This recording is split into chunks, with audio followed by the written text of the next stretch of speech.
নির্বাচন নিয়ে আবারও বার্তা দিলেন প্রধান উপদেষ্টা ডক্টর মোহাম্মদ ইউনূস। আন্তর্জাতিক খ্যাতিসম্পন্ন অর্থনীতিবিদ এবং বাংলাদেশ সরকারের অন্তর্বর্তী সরকারের প্রধান উপদেষ্টা অধ্যাপক ডক্টর মোহাম্মদ ইউনূস আবারও দেশের নির্বাচন নিয়ে একটি গুরুত্বপূর্ণ বার্তা দিয়েছেন। তিনি বলেছেন, এই বছর ডিসেম্বর থেকে আগামী বছরের জুনের মধ্যে নির্বাচন অনুষ্ঠিত হবে। মঙ্গলবার সন্ধ্যা মহান স্বাধীনতা দিবস ও পবিত্র ঈদ উল ফিতর উপলক্ষে জাতির উদ্দেশ্যে দেওয়া ভাষণে ডক্টর মোহাম্মদ ইউনূস এই কথা জানান। তিনি বলেন, আমরা চাই আগামী নির্বাচনটি বাংলাদেশের ইতিহাসের সবচাইতে অবাধ, সুষ্ঠু এবং গ্রহণযোগ্য নির্বাচন হোক।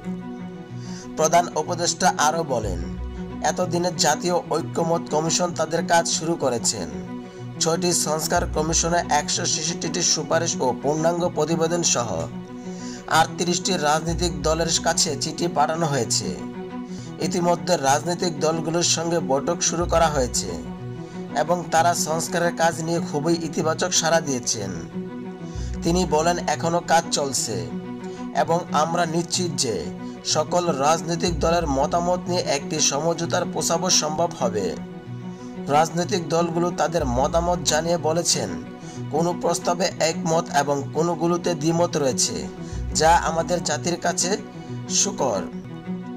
প্রধান উপদেষ্টা আরও উল্লেখ করেন, নির্বাচন কমিশন সকল প্রস্তুতি নিয়ে কাজ শুরু করেছেন এবং আমরা বিশ্বাস করি রাজনৈতিক দলগুলো ব্যাপক উৎসাহ এবং উদ্দীপনা নির্বাচন প্রস্তুতি নেবে। এই সময় ডক্টর ইউনূস বলেন, আমাদের দায়িত্ব জাতির সামনে পুরো প্রক্রিয়াটি স্বচ্ছভাবে তুলে ধরা এবং প্রক্রিয়া শেষে নির্বাচন আয়োজন করা।